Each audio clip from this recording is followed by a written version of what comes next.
สบายดีสบายดีพี่น้องพวกไปมาอีกแล้วมาเขาสวนพาส้มพักส้มหยาไปอีกก่อนพี่น้องเว้ยนี่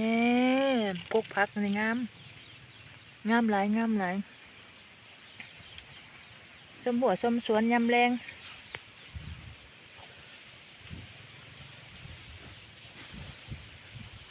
งามบ่พักนี่ลมเลย3-4-5 มื้ออะไรลมนี่อากาศดีสุดยอดเลยพากะหัวเขาสวนคือเก่าผมมีแนวให้เบิ่งบ่ได้ไปทางใดในอย่างนี้ก็เจ็บตาเนี่ยพี่น้องตาไข่หักกระปั้นนี่เลยเจ็บแขวพัวพันหอดตาเลยชมสวนยำแรงประมาณ16 นาฬิกาปลายแหละชมสวน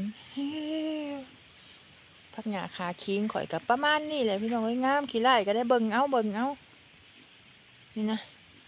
ผักกาดแล้วก็ผักสลัดเขียวแนวเขียวเนาะผักสลัดตัดขายเสาร์นี่นานครึ่งเนาะตัดขายเสาร์นี่นานครึ่งก็พอได้ขายอยู่แต่ว่าพักร้ายก็พอได้ขายอยู่ก็ราคากับบอดี้ปันใดเนาะบ่คือแต่หัวปีมันราคาจะดีเนาะเพราะว่าคนปลูกบ่หลายนะเดี๋ยวนี้คนปลูกหลายเลยราคามันก็ตกเนี่ยกับบอดี้ปันใดเนาะแต่ว่าพักขันงามโหขึ้นจะแซวพัก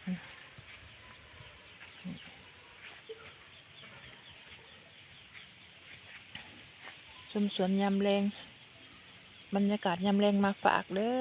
อน้องเบิ่งข่อยในเด้อส้มข่อยในเด้อนี่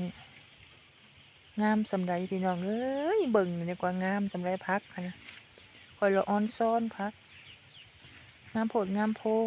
กินก็จักสิกินได้ก๊ก1-2ก๊กก็อิ่มเนาะ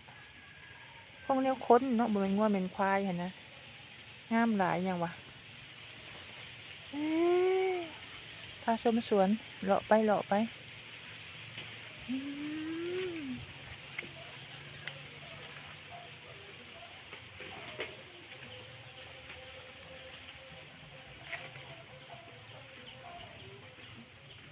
เสียงธนูบ่าวนี่แว่นเด็กน้อยลินว่าวยามลมนะเบิ่งพักนะงามสำไรพักคันพี่น้องเอาไปกินเนี่ยมาเอาไปกินเนี่ยผู้เพ้อเวอผู้เวออยู่นะ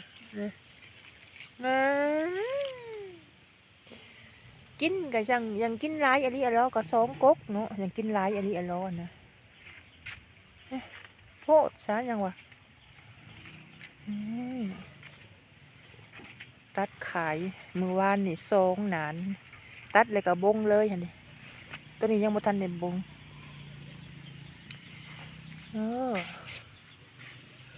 ตัวนี้จะปลูกผักบัวดิผักบัวเอาลงผักบัวนี่ผักกระดูกปะเจ้อยู่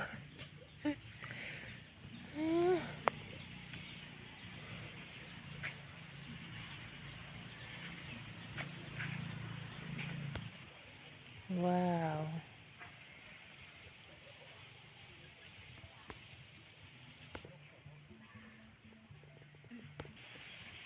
ลมหนาวพัดมาวีใหญ่สุดนี่พอดีเดือน2ด้วยนี่ต้นเดือน1กับเดือน2ใหญ่สุดนี่สิขายดีหรือบ่แล้วแต่เก่าพักยังไงบ่ขายบอกดีบันเลยนี่ส่วนพักนี่นับนานบ่ไหวได้เขาสินับนานก็จักสิแม่นจักนานละพี่ลึกทำกิจกรรมในสวนพักนี่ผู้เดียวนี่บ่ร้อนต้องหาคน6 คนชมสวนยามแรงโอ้มาเลยงัวมาแล้วแพหยาบมาเลยงัวดอก พักเสริมมันหนาวเนี่ยพักเสริมบ่ขึ้นก็มันแดดเนี่ยมันขึ้นบ่ถอดยอดเขายังแข็งแงงอยู่ส้มนี่เด้อส้มให้ข่อยนี่เด้อเข้ามาแล้วกดเลิฟกดไลค์หยังเด้อพี่น้องเด้อมีงัวมีโคก็ส้มให้ข่อยนี่เด้อมันไปหาผู้ใดซ่าก็ขอโทษขออภัยด้วยและอย่านี่เบิ่งโทรศัพท์กันหน่อยลงพี่น้องเจ็บตาแฮงตาโปฮักกะปั้น ขอบใจหลายๆเด้อที่ส้มขอบคุณหลายๆความเจ็บอย่าได้ความไข่อย่าสุมีเฮงๆปังๆหน้าที่การงานเลิฟเลิฟทุกท่านเด้อพี่น้องเลิฟเลิฟเลิฟเลิฟบายบายบายบายเอาคลิปสั้นๆเนาะ6 นาทีนี่แหละพอดีงามไปก่อนเลิฟเลิฟ